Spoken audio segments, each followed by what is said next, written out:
유명한 심리학자 나폴레옹 힐이라는 분은 현대인들은 7가지 불안 때문에 고민한다고 말합니다. 첫째는 경제적 불안입니다. 가난해질까봐 불안하고 실패할까봐 불안합니다. 둘째는 명예에 대한 불안입니다. 체면이 손상당하고 망신당할 일이 있을까봐 불안합니다. 셋째는 질병에 대한 불안입니다. 혹시 나도 모르는 어떤 병을 가지고 있지 않을까? 내가 계속 건강할 수 있을까? 하며 불안해합니다. 넷째는 사랑의 상실에 대한 불안입니다. 사랑이 깨질까봐 또는 사랑하는 사람을 잃고 외로워질까봐 불안합니다. 다섯째는 자유에 대한 불안입니다. 정신적으로나 육체적으로 자유롭지 못하고 누군가에게 의존하는 삶을 살게 될까봐 불안합니다. 여섯째는 노쇠에 대한 불안입니다. 늙어가면서 정신적으로나 육체적으로 연약해질까봐 불안합니다.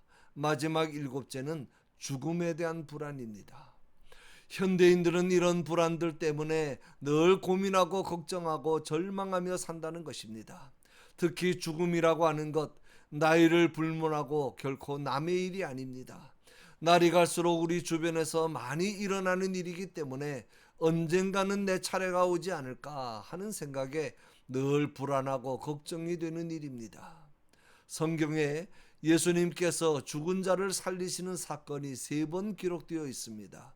물론 예수님께서 더 많은 사람을 살리셨지만 성경에는 상징적으로 3개의 사건만 기록하셨습니다. 회당장 야이로의 12살 된 딸과 베다니에서 마리아와 마르다 두 누이와 함께 살아가던 청년 나사로와 본문에 기록된 나인성 과부의 외아들입니다.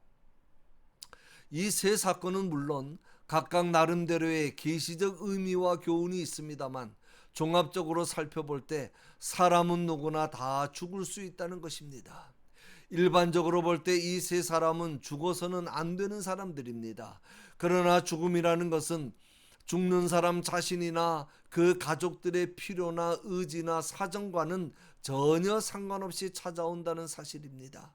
세상에 태어난 순서대로 죽는 것도 아니고 예수님의 사랑을 받지 않는 사람만 먼저 죽는 것도 아니고 죽음이라는 것은 예기치 않은 때에 불시에 누구에게나 찾아오는 것입니다.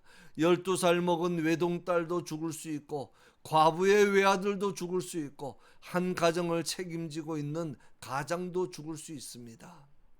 어느 날 나인성 성문 가까이에서 두 행렬이 마주치며 지나갑니다. 장래 행렬과 예수님의 행렬입니다. 다시 말하면 절망의 행렬과 소망의 행렬입니다. 죽음의 행렬과 생명의 행렬입니다. 장래 행렬은 성 밖으로 나오고 있고 예수님의 행렬은 성 안으로 들어가고 있습니다. 이 두 행렬이 극적으로 마주치며 지나갑니다. 그러나 사실 이 극적인 장면은 2000년 전에만 있었던 장면이 아니고 인류 역사에서 계속되어져 왔고 또 지금도 계속되고 있습니다. 인간의 행렬은 결국 장래 행렬입니다. 인간은 모두 죽음을 향해 가고 있습니다. 본문에 나오는 이 여인이 가지고 있는 슬픔, 울음, 비애는 인간이 가질 수 있는 고통 중에 최절정의 것입니다. 성경에서 불쌍한 사람의 대명사가 고아와 과부입니다. 그런데 불쌍한 과부의 그것도 외아들이 죽었습니다. 얼마나 슬픈 일입니까? 아마도 겪어보지 않은 사람은 모를 것입니다.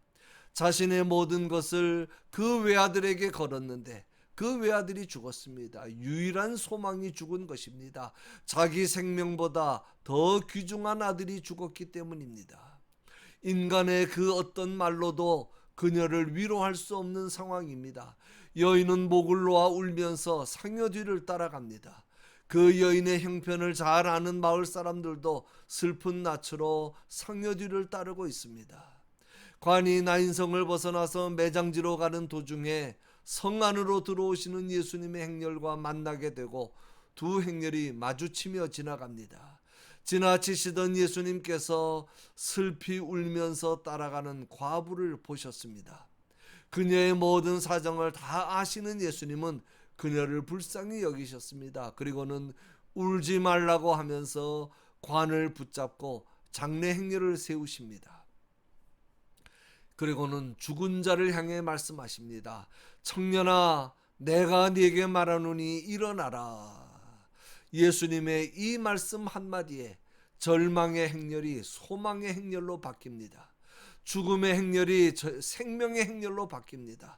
나인성에서 나오던 죽음의 행렬이 예수님을 만나자 행렬을 해체합니다. 그리고 죽은 사람은 다시 살아서 그의 어머니와 손을 잡고 성으로 되돌아갑니다. 방향이 180도 완전히 바뀝니다. 성 밖에 묘지로 가던 행렬이 다시 동네로 들어가는 기쁨의 행렬로 변합니다. 뿐만 아니라 그 광경을 지켜보던 모든 사람이 두려워하며 하나님께 영광을 돌립니다. 절망과 슬픔과 눈물의 행렬이 감사와 찬양으로 하나님께 영광 돌리는 행렬로 바뀌었고, 예수님께서 행하신 그 생명의 역사를 만방에 전하는 선교의 행렬로 바뀐 것입니다. 사실 나인성 과부의 외아들의 장례 행렬이 예수님을 만난 것은 우연한 일이 아니었습니다. 우연한 만남이 아니었습니다. 예수님께서 슬픔을 함께 나누시기 위해 나인성 과부의 그 슬픔의 현장에 의도적으로 찾아가신 것입니다. 찾아가서는 친히 위로하십니다. 울지 말라. 이 말씀은 단순히 인간적인 동정이나 위로의 말씀이 아니고 상주에게 하는 의례적인 인사치레의 말씀도 아니었습니다. 이 말씀은 말로 하시는 위로가 아니고 마음과 행동으로 하시는 위로였습니다. 네 문제가 무엇인지 내가 다 알고 있다. 네 문제를 내가 해결해 줄 터이니 울지 말라는 뜻입니다. 주님에게만 인간의 모든 슬픔을 제거할 충분한 능력과 넉넉한 사랑이 있음을 보여주신 것입니다. 생각해 보십시오. 만약에 이 두 행렬이 지나가는 시간이 조금이라도 어긋났다면 어떻게 됐겠습니까? 어쩌면 이렇게 타이밍이 딱 맞을 수 있습니까? 모든 것이 생명의 주인 되시는 예수님의 계획하에 이루어진 일입니다. 과부의 슬픔과 절망을 통하여 모든 사람들에게 예수님의 하나님 되심을 나타내고 모든 사람들로 하여금 하나님께 영광을 돌리도록 하기 위한 일이었습니다. 그러므로 우리가 어떠한 고난을 당할지라도, 비록 내가 감당하지 못할 고난이라 할지라도 절대로 절망하거나 낙심할 필요가 없습니다. 하나님은 그의 백성들의 모든 일을 합력하여 선을 이루어 가십니다. 예수님은 그의 백성들이 고통당할 때 그 고통당하는 모습을 항상 보고 계시며 그의 백성들과 같은 고통을 느끼시면서 고통당하는 그 현장에 항상 함께 계십니다. 또한 예수님은 우리의 생명을 주장하시고 보호해 주시는 분입니다. 청년아, 내가 네게 말하노니 일어나라고 하신 이 말씀이 예수님께서 생명의 주인 되심을 선포하신 말씀입니다. 생명은 내 손에 있다 하는 사실을 계시하기 위해서 이 기적을 행하신 것입니다. 예수님은 천지와 생명의 창조자이시며 주인이십니다. 우리의 생명도 주님의 것입니다. 주님의 손에 달려 있습니다. 그러므로 절대로 두려워할 필요가 없습니다. 결론입니다. 지금도 세상에는 두 행렬이 있습니다. 예수님의 행렬과 장례 행렬입니다. 본래는 우리도 모두 장례 행렬 중에 있던 자들입니다. 그런 우리를 예수님께서 찾아와 주셨고 만나 주셨고 우리를 예수님의 행렬 안으로 초대해 주셨습니다. 그러므로 더 이상 두려워할 필요도 없고 아무리 힘들고 어려운 일을 만나도 슬퍼하거나 울 필요가 없습니다. 혹시 아직도 장례 행렬 속에 계신 분이 있습니까? 만약에 아직도 장례 행렬 속에 있다면 가던 길을 멈추고 울음을 멈추고 주님의 음성을 들으시기 바랍니다.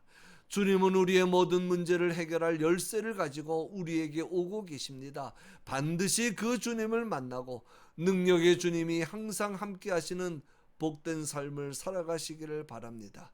아무리 작은 일이라도 내 지혜나 힘으로 해결하려고 하지 마십시오. 인간의 지혜와 능력이 포기되어야 주님께서 일을 시작하십니다. 인간의 끝이 하나님의 시작이고 인간의 절망이 하나님의 소망임을 믿습니다.